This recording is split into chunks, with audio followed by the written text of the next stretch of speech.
कौशिके पाद संस्पृशि निर्विशेष मनस्काय श्री वीरस्वामिने नमः। आरहत वाङ्मय में कहा गया है,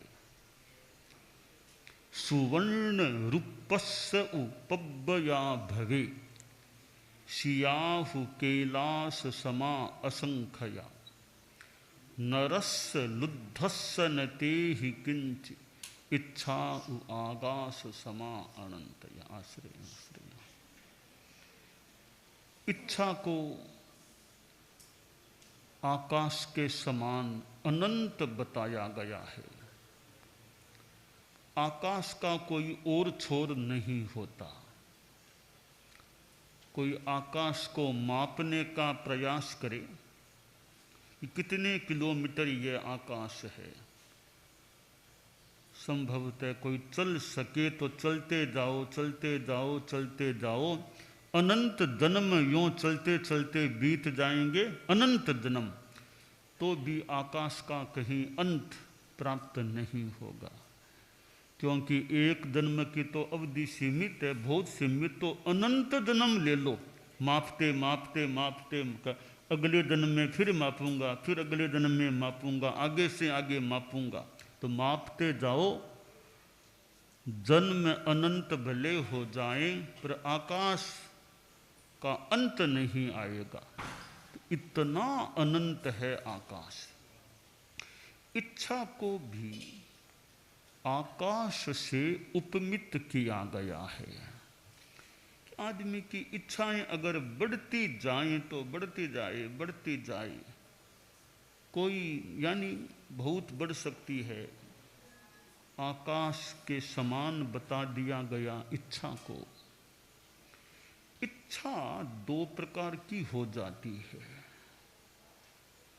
एक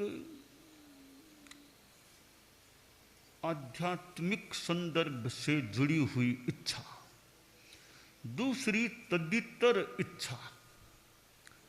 तो आध्यात्मिक संदर्भ से जुड़ी हुई इच्छा हो, ज्ञान दर्शन चारित्र तप के विकास की इच्छा, तो यह इच्छा तो अच्छी है। अच्छी इच्छा तो ठीक है, भले करो, अच्छा विकास हो सके। परंतु जो भौतिक इच्छा और जो पतन की ओर ले जा सकने वाली इच्छा हो, वह इच्छा त्याज्य होती है।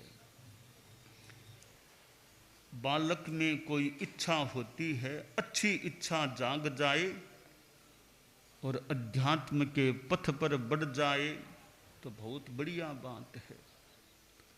आज आषाढ़ कृष्णा त्रयोदशी है।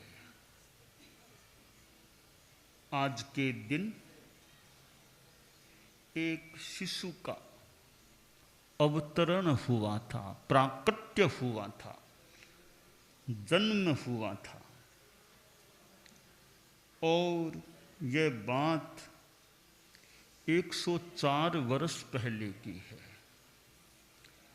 विक्रम संमत 1977, और यह आज की तिथि आषाढ़ कृष्णा त्रयोदशी, तमकोर गांव, और एक शिशु का जन्म हुआ।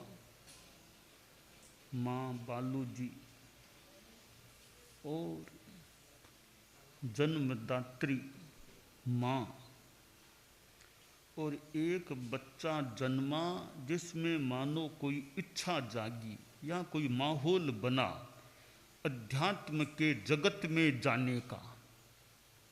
वह अध्यात्म का जगत साधुत्व का संसार, साधुओं का संसार।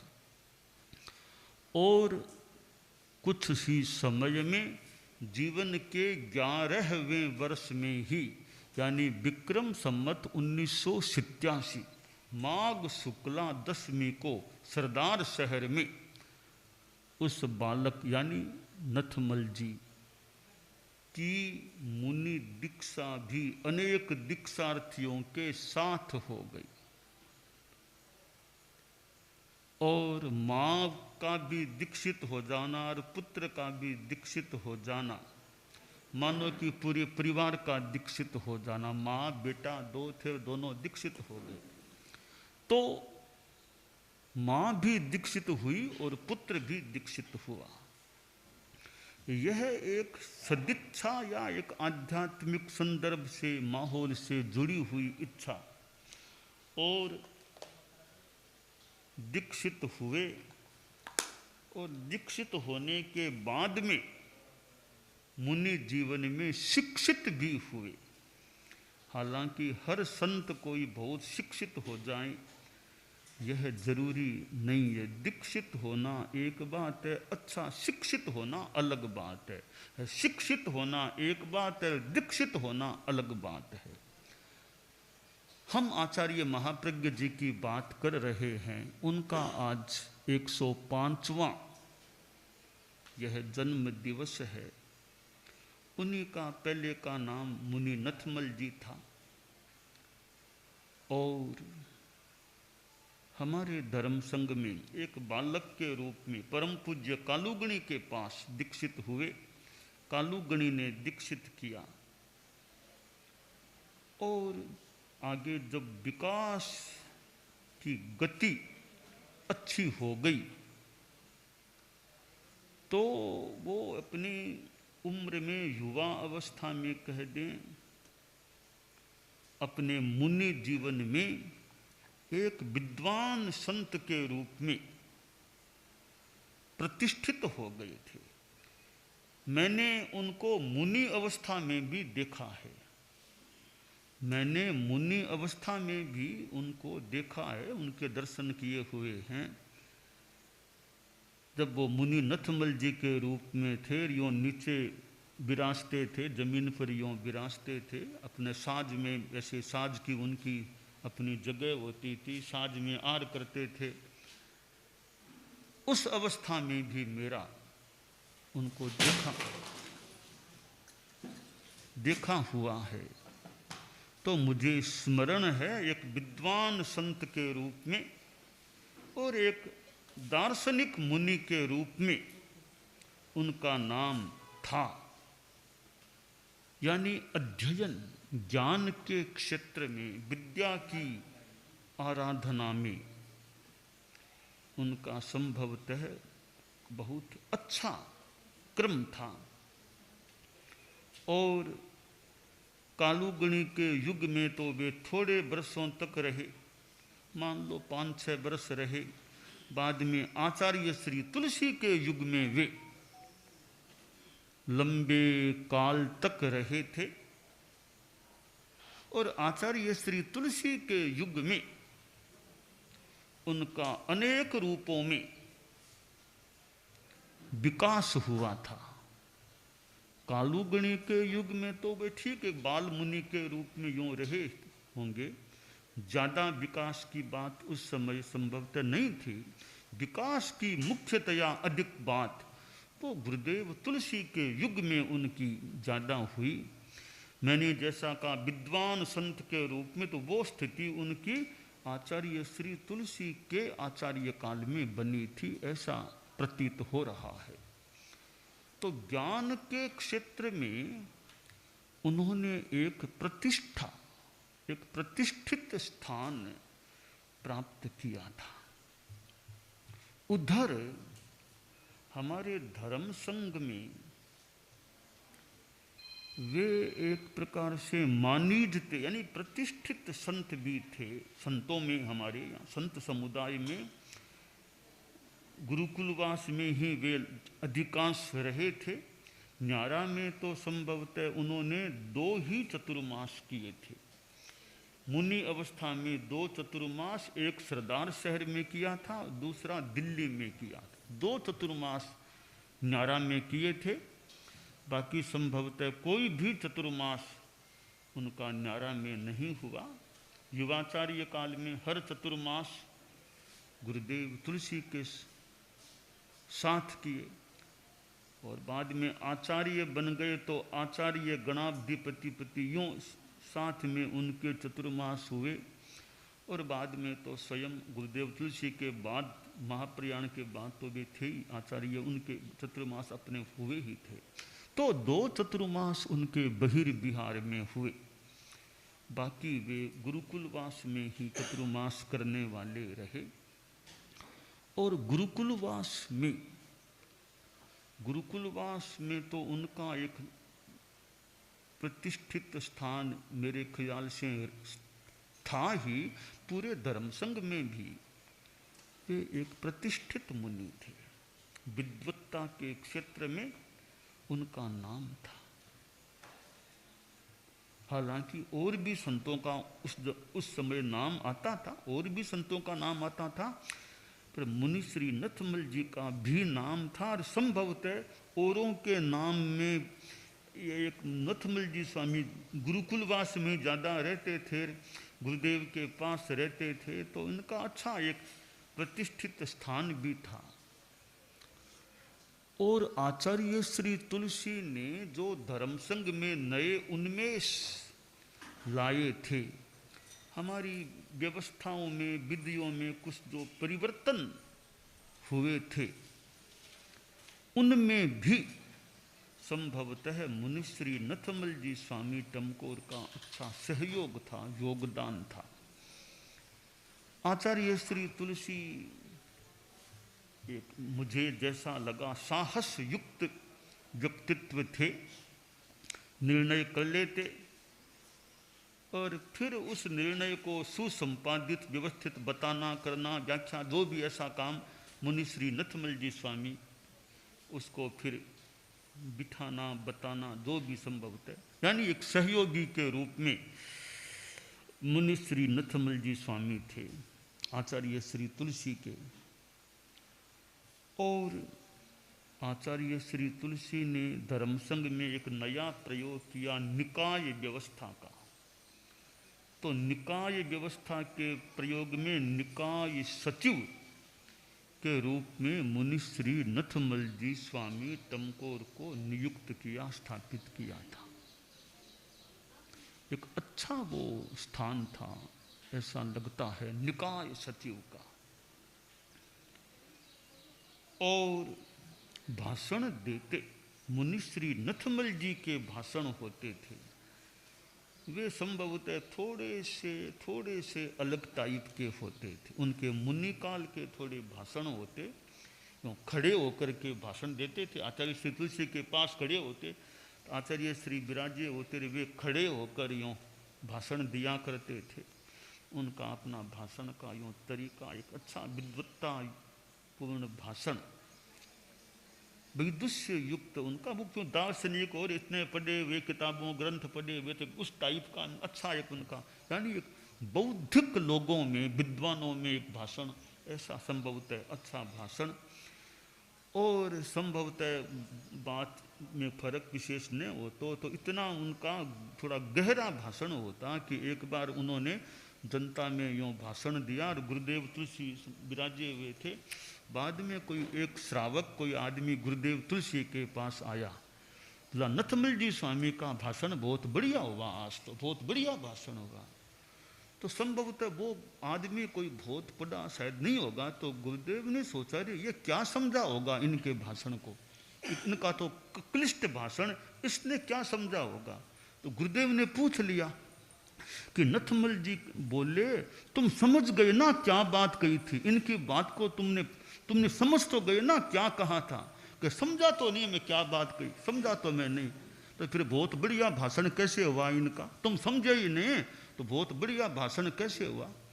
कि नहीं, वो जब बोल रहे थे ना, आप यूँ सिर हिला रहे थे, आप सिर हिला रहे थे, तब मैंने माना, समझा, हाँ भाषण बढ़िया दे रहे हैं। तब गुरुदेव यूँ प्रसन्नता से सिर हिला रहे हैं, बढ़िया भाषण दे रहे हैं।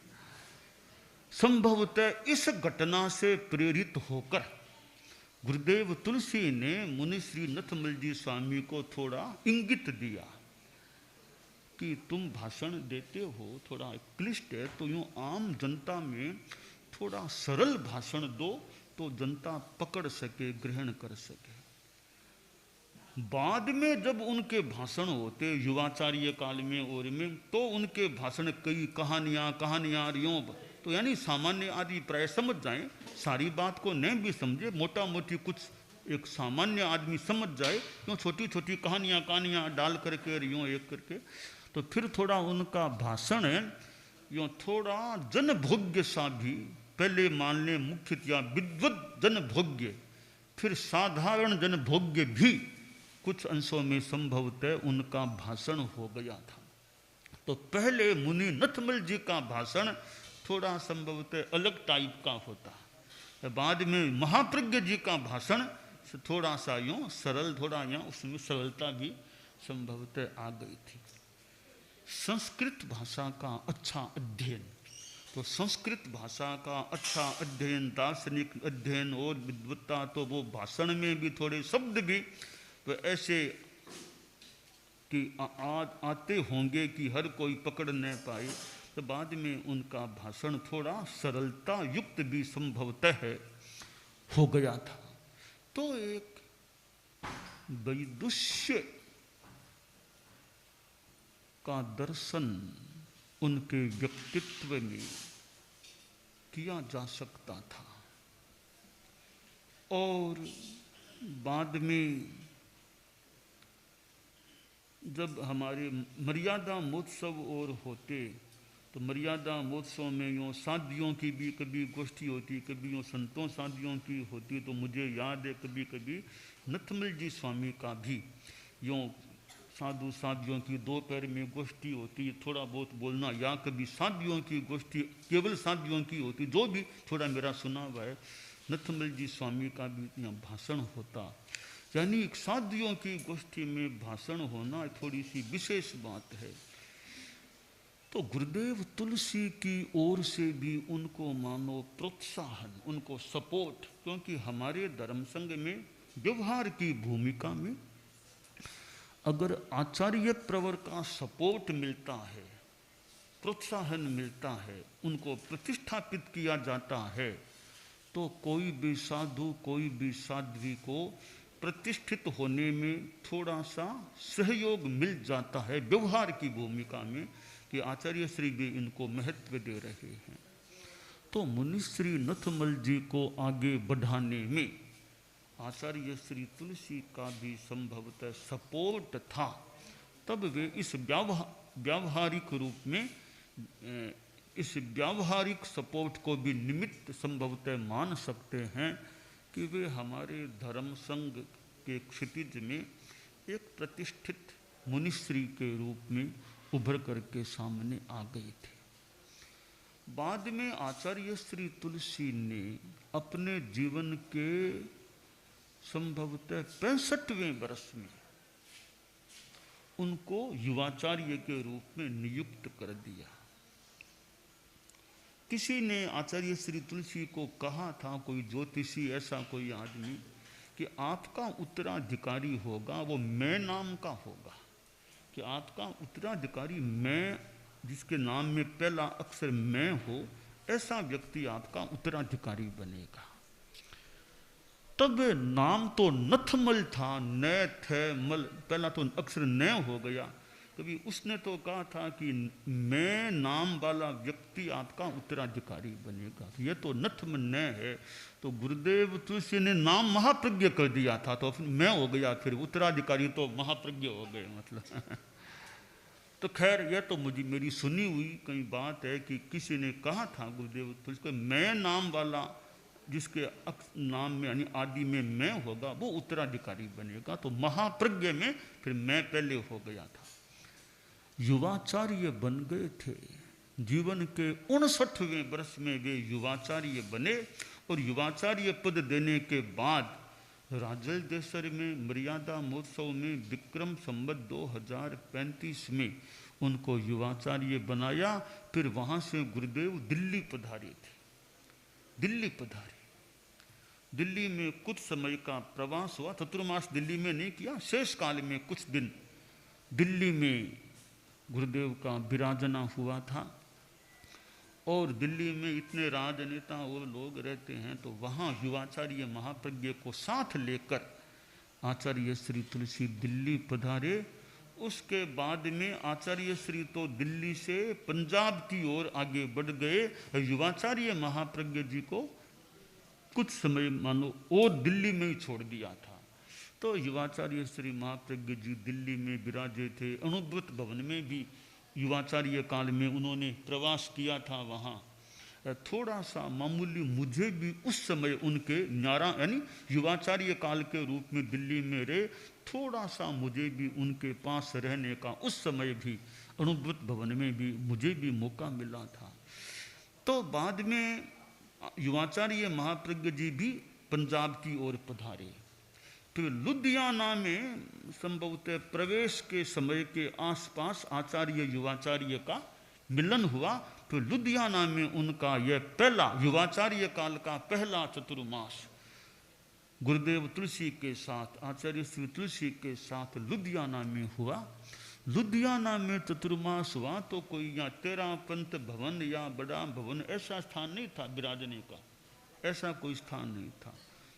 मकान कई मकान थे, क्यों कई मकानों में एक मकान में गुरुदेव तुलसी का कुछ संतों का, एक मकान में युवाचार्य महाप्रज्ञ जी का कुछ संतों का, किसी मकान में और संतों का, किसी मकान में और कई मकानों में यूं चतुर्मास हुआ था लुधियाना में। एक कोई बड़ा भवन और उसमें सब संत हैं ऐसा नहीं था।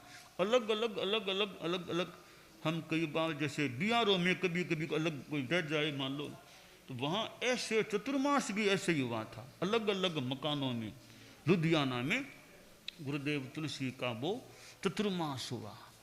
तो उस चतुर्मास में थोड़ा साधु साधियों का अध्ययन चलता। तो युवाचार्य महाप्रज्ञ जी गुरुदेव तुलसी के पास विराजते और वो साधु साधियाँ यों जो विद्यार्थी के रूप में थे वे उपस्थित होते। उनमें एक संभवतः मैं भी था विद्यार्थी संतों में। तो गुरुदेव तुलसी के सानिध्य में युवाचार्य श्री महाप्रज्ञ जी कुछ बताते कहते, कुछ होमवर्क भी कि आगे ये लिखना करना ऐसा कुछ देते। फिर आगे क्लास होती, फिर क्लास होती। तो यूँ एक वो रोज का नहीं, आज क्लास हुई होमवर्क संभवतः दे देते, फिर कई दिनों के अंतराल के बाद होमवर्क करके लाओ, फिर वो क्लास होती। ऐसे लुधियाना चतुर्मास में वो अध्ययन का एक क्रम चला था। संभवतः अनेक साधु साध्वियाँ उस अध्ययन की कक्षा में, उस अध्ययन में सहभागी थे और मुझे भी संभवतः उस समय भी साथ में अध्ययन में रहने का मौका मिला था। और लुधियाना चतुर्मास के बाद मुझे स्मरण है कि गुरुदेव तुलसी तो यूँ पंजाब की यात्रा में भ्रमण में थे और युवाचार्य महाप्रज्ञ जी को सीधे संभवतः लाडनू भिजा दिया था। लाडनू पधार गए। गुरुदेव तुलसी ने पंजाब यात्रा के रूप में भ्रमण किया था, संगरूर में मर्यादा महोत्सव किया था। युवाचार्य महाप्रज्ञ जी का मर्यादा महोत्सव जैन विश्व भारती लाडनू उधर हुआ, अलग अलग मर्यादा महोत्सव हुआ था। और उस मर्यादा महोत्सव में वो 1 वर्ष के युवाचार्य बन गए थे। 1 वर्ष उनका पूरा हो गया युवाचार्य। तो उन्होंने एक संदेश संभवतः भेजा था, उसकी मैं बात थी मैं 1 वर्ष का हो गया हूँ, ऐसा कुछ उसकी कोई पंक्ति ऐसी कुछ थी। तो वो न्यारा में यूँ विराजे थे। बाद में गुरुदेव ने पंजाब की यात्रा करके थोड़ा हरियाणा को थोड़ा परस करके होते फिर संभवतः सुजानगढ़ की तरफ पधारे। तो यह छापर सुजानगढ़ के बीच में गुलेरिया नाम का एक गांव आता है, गुलेरिया, छापर सुजान। उस गुलेरिया के आसपास कोई थोड़ी मिट्टी, थोड़ा कोई धोरा सा कुछ था। वहाँ पर आचार्य श्री और युवाचार्य श्री दोनों का फिर मिलना हुआ था। वहाँ वो पहली बार संभवतः, यानी पहली बार तो क्या मतलब दोबारा जो भी है, पर वो मर्यादा महोत्सव एक बीच में बीतने के बाद वो संभवतः पहली बार, वैसे तो पहले भी अलग से मिलना हो गया, पर मर्यादा महोत्सव के बीतने के बाद पहली बार उनका वहाँ मिलना हुआ था। फिर विक्रम संवत 37 का चतुर्मास दोनों का चतुर्मास सारे साथ ही हुए। जैन विश्व भारती लाडनों में चतुर्मास हुआ था। फिर 38 के साल पुनः है दिल्ली पधारे चतुर्मास करने। दिल्ली में दोनों का चतुर्मास साथ में हुआ। बीच में सरदार शहर में विक्रम संवत 37 का मर्यादा महोत्सव हुआ। और यूँ फिर कई बार युवाचार्य महाप्रज्ञ जी अलग प्रवास करते, अनेक बार उनका अलग प्रवास होता, पर चतुर्मास साथ होते थे। यह मुझे यथा स्मृति मेरी बात है। शेष काल में अलग अलग कई बार युवाचार्य श्री अलग विराज जाते थे। कभी साधना ध्यान के लिए, आगम काम के लिए, और के लिए अलग विराज जाते। तो उनके युवाचार्य काल में गुरुदेव तुलसी भी सक्रिय थे। युवाचार्य थे पर गुरुदेव तुलसी भी यूँ सक्रिय थे अपने कार्य में। यानी यह घूमना करना, यात्रा करना गुरुदेव तुलसी ज़्यादा, कई बार गांवों का विचरना करना गुरुदेव तुलसी करते।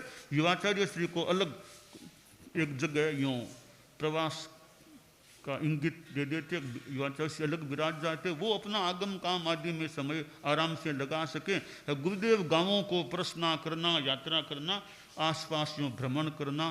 क्यों अनेक बार ऐसा काम पड़ा कि गुरुदेव यात्रा में विचरते, युवाचार्य महाप्रज्ञ जी को अलग रख देते थे।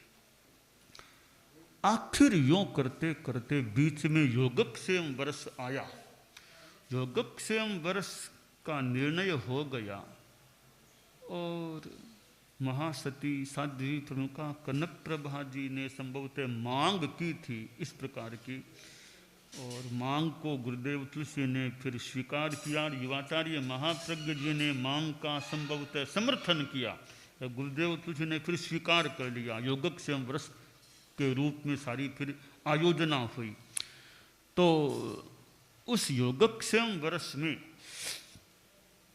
युवाचार्य श्री महाप्रज्ञ जी प्रवचन, एक प्रवचन सुबह का होता, गुरुदेव तुलसी का भी होता था, युवाचार्य श्री महाप्रज्ञ जी का एक प्रवचन भाषण होता।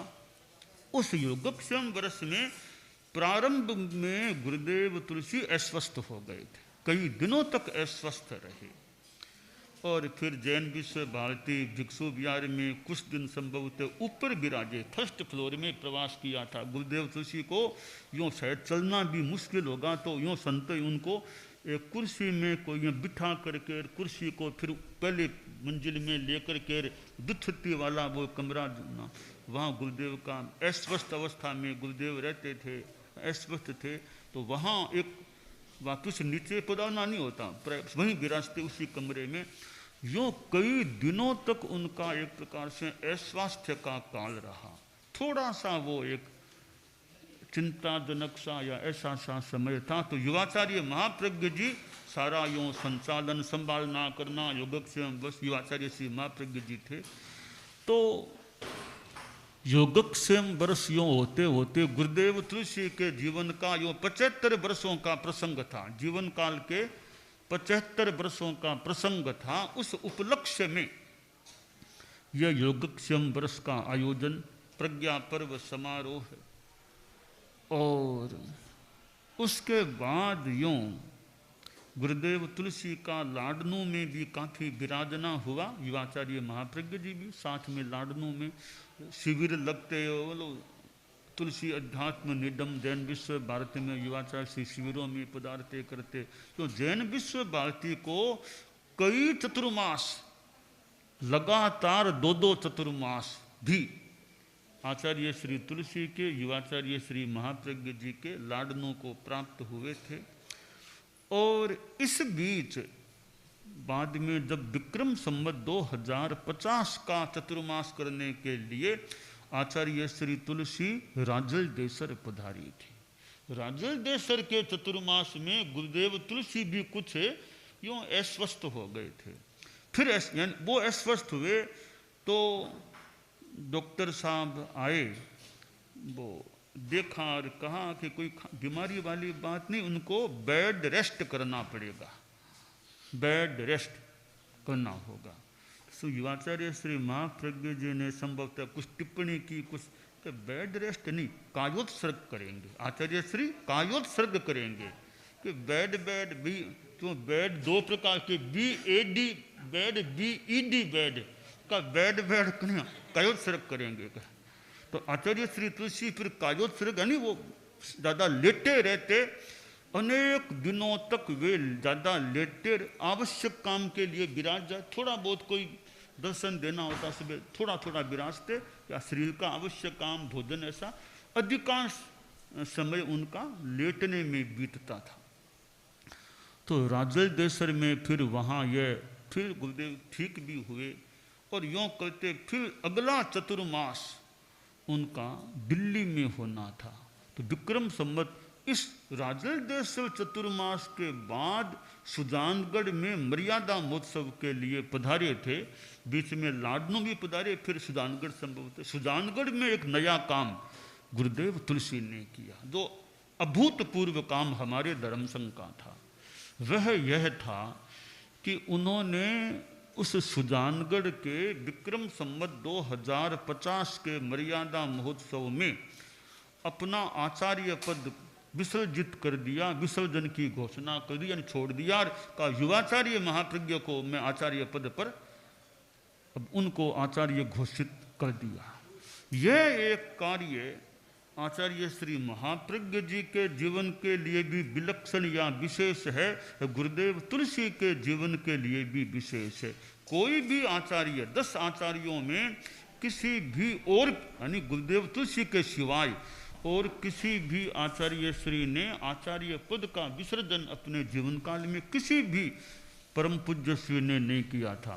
एकमात्र आचार्य श्री तुलसी हैं जिन्होंने आचार्य पद का विसर्जन किया या परित्याग किया और अपने युवाचार्य को अपने सामने आचार्य के रूप में पदासीन कर दिया। आचार्य श्री तुलसी पहले व्यक्तित्व हैं जिन्होंने अपने उत्तराधिकारी को अपनी आंखों से आचार्य के रूप में निहारा, देखा, स्वयं ने उनका आचार्य पदाभिषेक किया। यह इतिहास की विशेष घटना, तेरा पंथ के इतिहास की प्रथम घटना है। किसी आचार्य श्री ने यानी पूर्व आचार्य श्री ने अपने उत्तराधिकारी का राज्याभिषेक या आचार्य पदाभिषेक किया हो, यह प्रथम और आज तक की अद्वितीय कीर्तिमानी घटना है जो कार्य आचार्य श्री तुलसी ने किया। इसलिए युवाचार्य यानी महाप्रज्ञ जी के जीवन की भी यह विशेष घटना है कि अपने गुरु के सामने वे आचार्य पद पर आरूढ़ हुए थे। आचार्य श्री महाप्रज्ञ जी,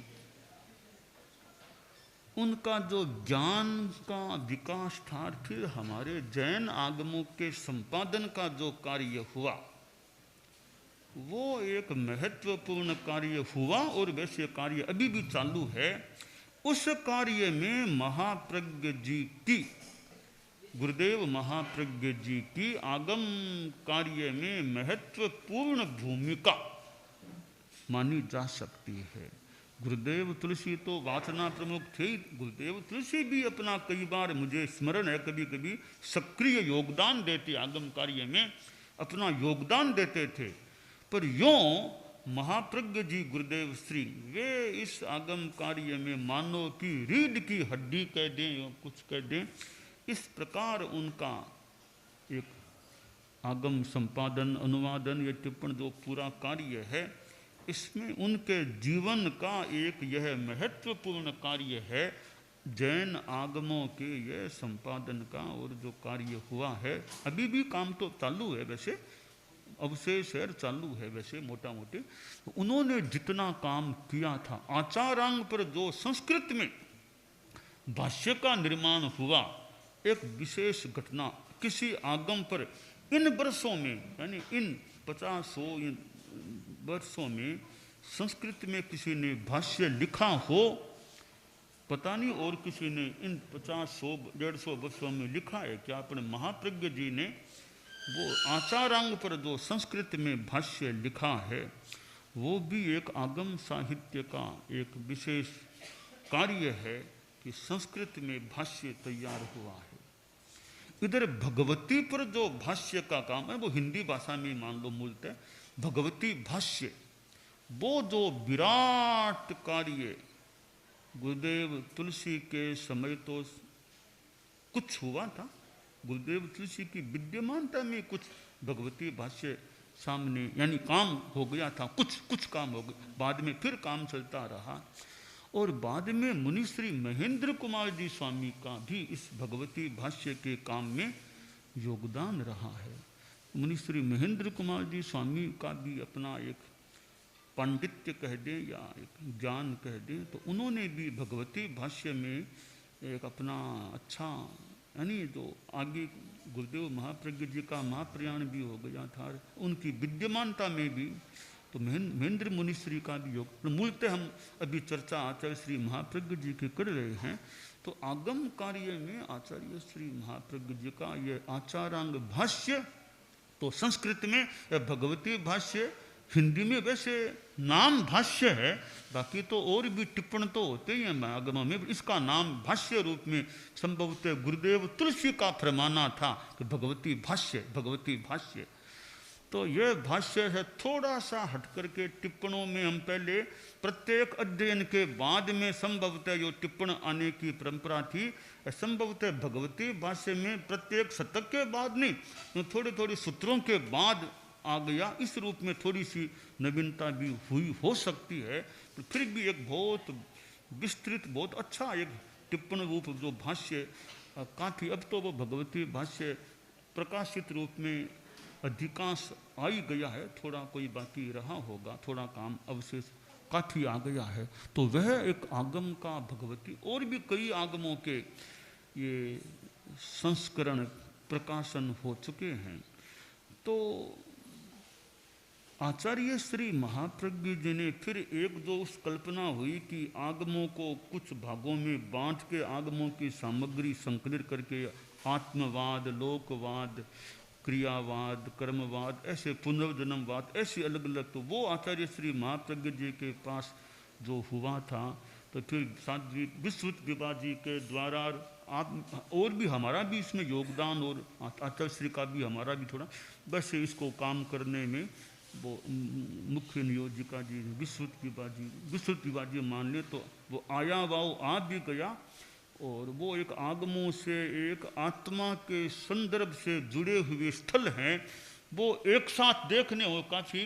तो आया वाओ में ऐसे ही पुनर्भव वाओ भी आ चुका है, पुनर्भव वो विमल प्रज्ञा जी पुनर्जन्म बात पर, और भी हमारे कई संतों के पास काम होंगे, अभी वो काम जब पूरे होंगे तब जैसा भी होगा। तो वो एक कल्पना थी, वो कल्पना भी कुछ अंशों में तो साकार हो गई है, कुछ अभी अनाकार रूप में जो भी है वो है, जैसा भी होगा। तो यह आगम साहित्य से जुड़ा हुआ एक अलग कार्य था, अलग एक वर्गीकरण के रूप में आगम की बातों को एकत्रित करना।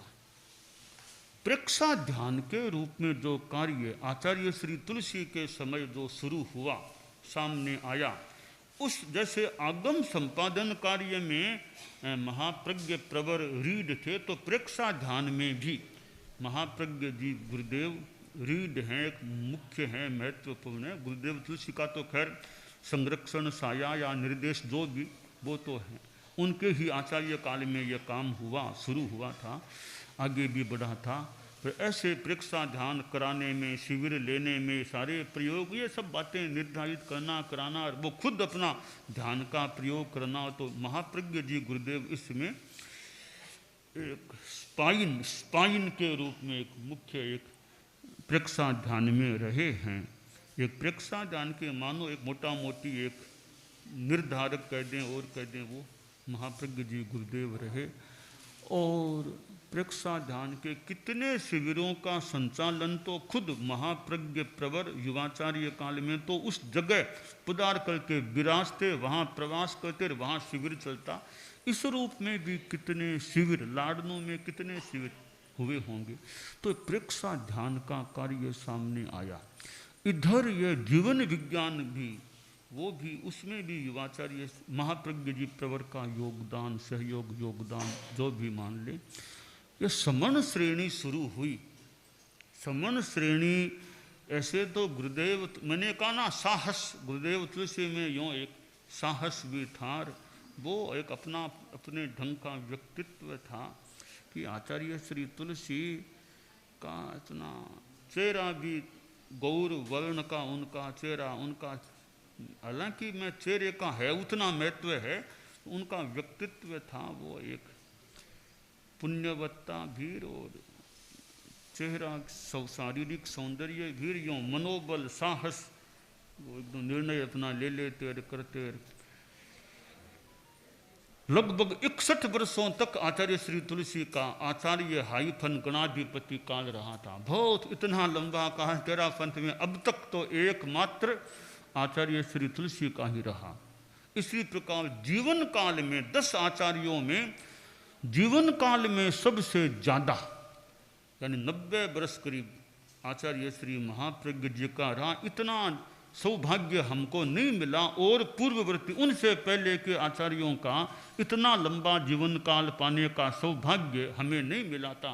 आचार्य श्री महाप्रज्ञ जी का सर्वाधिक जीवन काल था। हालांकि शताब्दी तो नहीं मना सके, उनके सानिध्य में शताब्दी प्रोग्राम नहीं मना सके, उनकी विद्यमानता में बाद में भले थोड़ा मना लिया, उनकी विद्यमानता में नहीं मना सके थे। तो आज उनका ये 105वां जन्म दिवस है और मुझे तो आचार्य श्री महाप्रज्ञ जी के पास, मैं जो बाल मुनि था तब मैंने कहा ना मुनि अवस्था में मैंने उनको देखा था, तो मैं संभवतः छोटा बाल मुनि था तब उन्होंने मुझे कहा ध्यान किया करो, थोड़ा ध्यान का प्रयोग करना चाहिए। मैं कोई अंदाज 12-13 वर्ष का अंदाज 13 वर्ष का लगभग रहा होगा, तो उन्होंने प्रेरणा दी थी कि थोड़ी देर यानी 10 मिनट थोड़ा ध्यान किया करो। तो उन्होंने बचपन में थोड़ी सी मुनि अवस्था में उनकी मुनि अवस्था में मुझे जहाँ तक याद है थोड़ा ध्यान करो, ध्यान की प्रेरणा उन्होंने दी थी। और फिर वे जब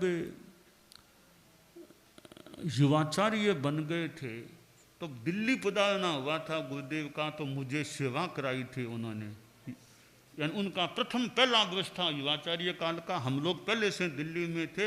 एक रात को थोड़ी देर मुझे व्यक्तिगत यानी अकेले को यूँ मुझे थोड़ी देर उन्होंने सेवा कराई थी, थोड़ी प्रेरणा सेवा पूछताछ थोड़ी ऐसी सेवा भी कराई थी। और फिर धीरे धीरे मैं उनके निकट यानी निकटता में मुझे निकटता में गुरुदेव तुलसी भेजते रहे, वे लेते रहे या मैं हो, जो भी उनकी निकटता मुझे मिलती गई। फिर महाश्रमण, फिर युवाचार्य उन्होंने बना दिया। और वे 1997 का सन का वर्ष वो थोड़ा सा कठिन वर्ष कहा जा सकता है, जब गुरुदेव तुलसी का तो महाप्रयाण हो गया था। और थोड़ी सी संभवतः थोड़ी सी कठिनाई भी उस वर्ष आचार्य श्री महाप्रज्ञ जी के सामने आई होगी। तो जो भी उन्होंने हमको संभाला, हमारे धर्म संघ को संभाला यो माने, और उन्होंने अपना उत्तराधिकारी का निर्णय भी उसी वर्ष में बहुत जल्दी ही कर दिया था। फिर मुझे उनके पास और निकटता से रहने का मौका मिला। उन्होंने धीरे धीरे मुझे आगे बढ़ाया और जो वत्सलता कृपा, बहुत वत्सलता कृपा मैं युवाचार्य था, वे आचार्य श्री थे। बड़ा महाश्रमणियों प्रवचन व्याख्यान में पहले मेरा जाना होता, पहले मैं व्याख्यान देता, पहले उपदेश देने वाले दे देते, फिर मेरा जाना, फिर आचार्य श्री का यूँ क्रम रहता था। तो कितनी बार पहले मेरा व्याख्यान प्राय क्रम चलता। फिर उन्होंने एक बार कहा कि भगवत गीता, तो तुम भगवत गीता पर भाषण दे दो।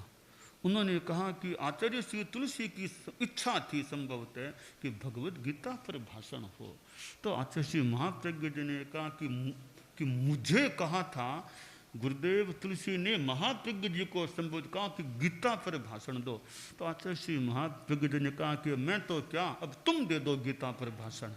तो फिर उनका निर्देश इंगित था कि तुम भगवत गीता पर भाषण दो, यानी गीता और आगम योग जो भी मिला करके यूँ भाषण दो।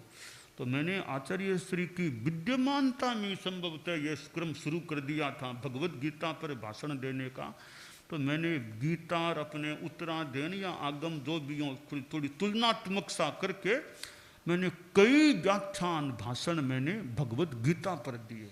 वो मैंने आचार्य श्री महाप्रज्ञ जी के इंगित के अनुसार मैंने गीता और अपने आगम जैन आगम मिला करके भाषण दिए। उनकी 3 किताबें भी छप गई, वो सुखी बनो, विजयी बनो और ऐसे संपन्न बनो, 3 पुस्तकें भी मेरे जो भाषण हुए गीता पर और आगम ऐसी आ गई थी। तो इस प्रकार यानी आचार्य श्री महाप्रज्ञ जी ने मुझे कैसे मौका दिया, वरना वे स्वयं विराजमान थे, गीता पर भाषण मेरे से करवाए। वो खुद विराजमान थे तो गुरुदेव तुलसी ने कहा था गीता पर बोलने का महाप्रज्ञ जी को, वो काम मेरे से करवाया कि तुम गीता पर भाषण दे दो। तो मुझे कितना उन्होंने इस प्रकार, यानी अब रोज का व्याख्यान में जाना, पहले तुम जाओ, तो रोज जाऊंगा तो धीरे धीरे बोलने का अभ्यास भी बढ़ने की संभावना धीरे धीरे, तो रोज प्राय मुझे उनसे पहले प्राय मान लो जो बोलने का मौका भी मिलता। और फिर ये संघीय कार्यों में भी उन्होंने मुझे अवसर दिया, भी संघीय कार्यों में भी थोड़े चतुर्मास और सिंगाड़ों के नाम चतुर्मास और योजना कराना और कार्यक्रम गुरुकुलवास में इतनी गोष्ठियाँ कार्यक्रम आदि आदि चलते हैं। तो प्राय काम मेरे हाथों से, कई काम मेरे थ्रू निकलते, ये सारे क्या होना, कैसे होना, गोष्ठी कब होना, तो गुरुदेव का तो था ही एक तो नेतृत्व कर दे, मुझे फरमा देते ये लिख लो, ऐसा करना। तो कितनी मीटिंग और होती तो उसमें नोटिंग करने का काम तो वो मेरे द्वारा बहुत, गुरुदेव तुलसी के समय से ये मीटिंगों आदि में नोट करना कराना, कई और भी बातें लिखाना करना, वो मेरे हाथ से काफ़ी बातें जो लिखी जाती। और यूँ गुरुदेव तुलसी और आचार्य महाप्रज्ञ जी दोनों के पास रहने का और थोड़ा अंतरंग कार्यों के संदर्भ में भी निकट रहने का मुझे मौका मिला। तो आचार्य श्री महाप्रज्ञ जी, उनमें हम देखें कि उनमें कितना एक शांति का भाव, कोई बहुत तेज उलाहना किसी को देते हुए संभवतः लगभग हमने उनको तेज उलाहना, उठामणी तेज, ऐसा प्राय संभवतः देखने में नहीं आया होगा। यानी उनके व्यवहार को हम देखें, हम थोड़ा गहराई में देखें, उनके व्यवहार में जो शालीनता, उनकी बातचीत में, व्यवहार में शिष्टता और शालीनता, जहाँ तक मेरा आकलन है, एक शिष्ट पुरुष एक शालीनता से शिष्टता से यूँ संतों के नाम लिराते, मृदु कुमार जी, अनुशासन जी, जी लग, ऐसा नहीं मृदु, वो नाम भी लेते प्राय, जब प्राय कह रहा हूँ मैं, तो संतों के नाम छोटे छोटे संत होते तो भी जी लगा देते, यानी उनकी अपनी शैली थी। बाकी जी लगाना जरूरी नहीं है, कालूगनी शायद जी नहीं भी लगाते होंगे, गुरुदेव तुलसी भी जी नहीं, तो अपना उनकी एक व्यवहार में मैंने जितना आकलन किया। अब कैसे वो व्यवहार करते, बात को कैसे फरमाते, तो उनके व्यवहार में संभवतः एक शिष्ट व्यवहार कैसा आदमी का होना चाहिए, तो वह उनका मुखार बिंद भी कैसा, आचार्य श्री महाप्रज्ञ जी का मुखार बिंद भी यूँ कितना एक बढ़िया, यानी एक उनका शालीनता शिष्टतापूर्ण व्यवहार। और वो तो एक साधक व्यक्ति जैसे विरासते, तो पट्ट पर यूँ थोड़े यूँ, ऐसा नहीं कि यूँ झुक कर बैठे करें, सब काफ़ी अपना मुख भी जब थोड़ा ध्यान कर लेना, और अपना सुबह अपना ध्यान कर लेना, और कभी कायोत्सर्ग कर लेना, ध्यान कायोत्सर्ग, और इसमें भी थोड़ा बहुत अपना एक्सरसाइज भी जो कराना, क्या खाना, क्या चीज़ लेना, क्या वो अपना टाइम पर ये चीज़ लेना, और बाकी नहीं खाना तो ये चीज़ें अपने खान पान में अपना, उनकी अपनी जीवन शैली थी।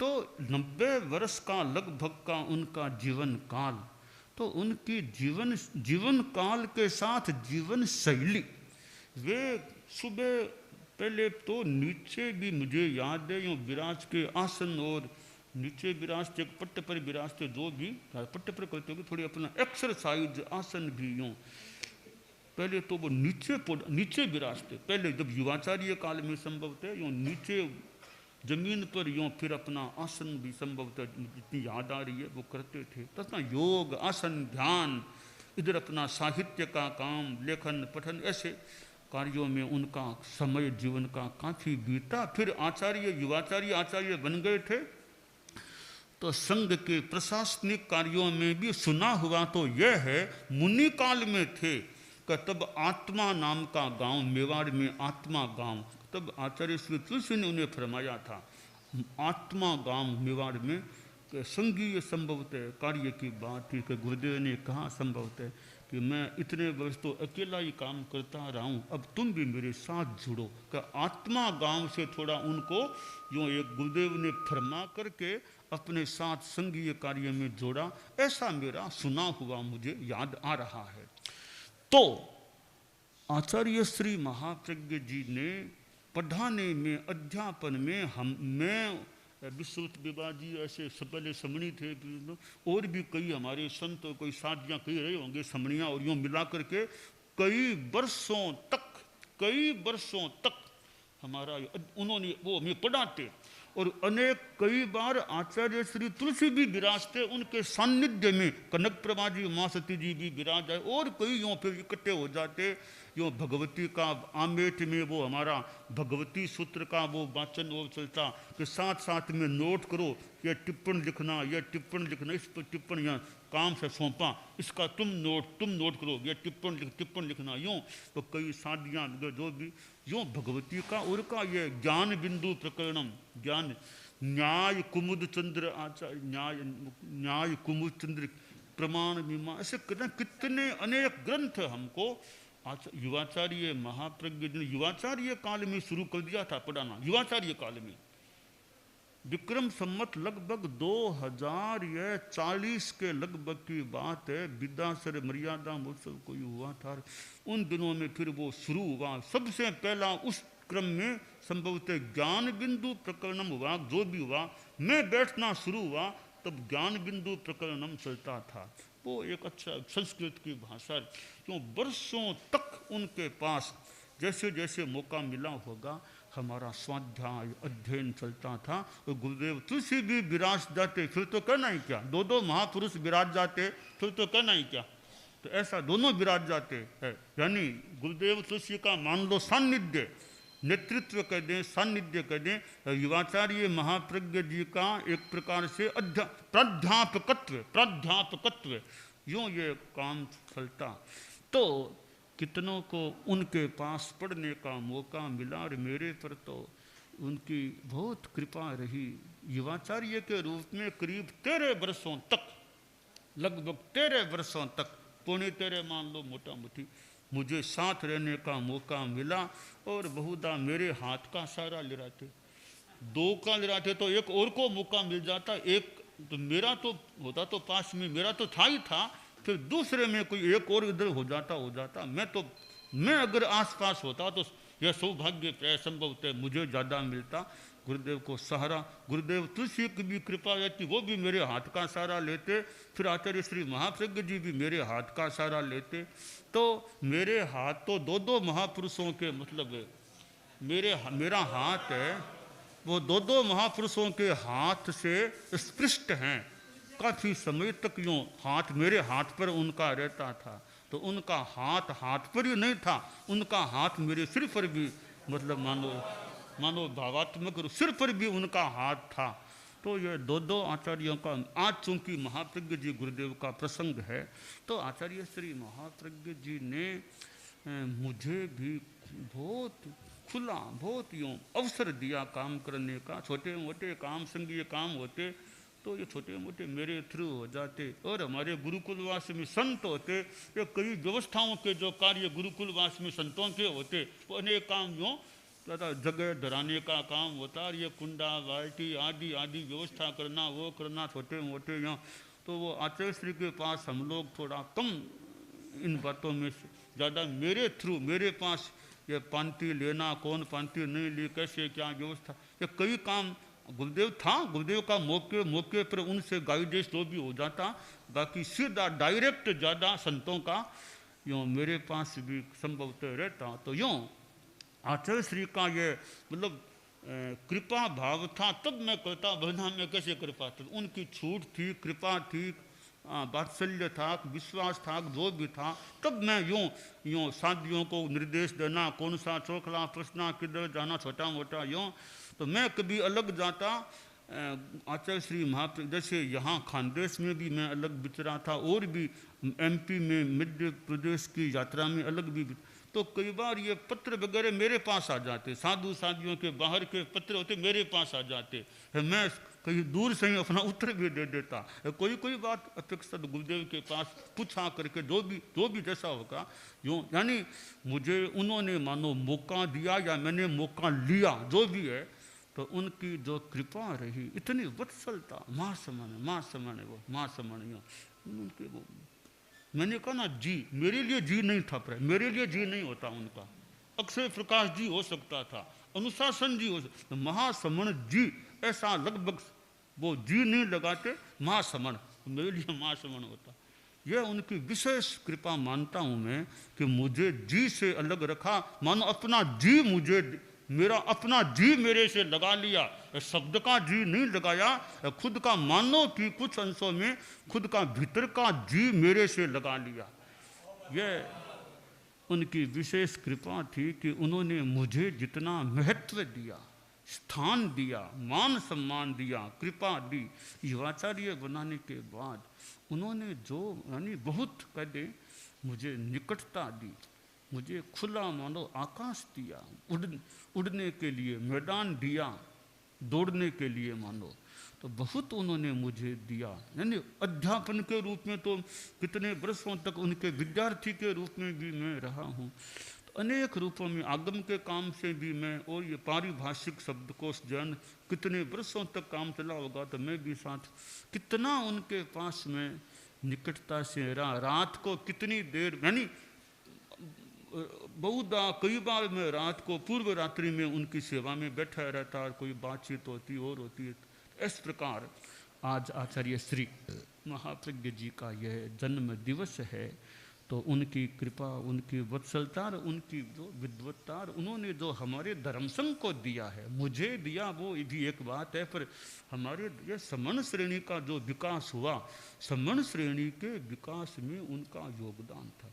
समण श्रेणी का जितना जन्म हो गया, फिर जो विकास अध्यापन आगे बढ़ाने में और में भी गुरुदेव तुलसी का भी था, इधर युवाचार्य महाप्रज्ञ जी का भी एक योगदान। तो इस प्रकार आचार्य श्री महाप्रज्ञ जी का हमारे धर्म संघ को, और साहित्य उनका कितना मानो लोगों को भी, उनके प्रवचन के जो संस्कार चैनल टीवी में भी आते थे, जितने भी आते थे, तो कितने लोगों को भी लाभान्वित होने का, प्रेक्षा ध्यान के द्वारा कितनों को लाभान्वित होने का मौका मिला है।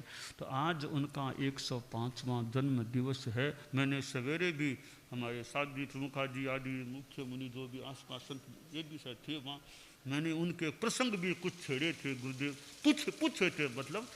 तो आज उनके जन्म दिवस पर मैं उनको श्रद्धा के साथ वंदन करता हूँ, स्मरण करता हूँ, और उनकी कृपा, उनकी वत्सलता, उनका जो भी गाइडेंस जैसा भी हो सके, परोक्ष रूप में भी जो संभव, जो उचित हो सके, वो यथा योग्य मिलता रहे। पुनः श्रद्धा भाव के साथ ओम पर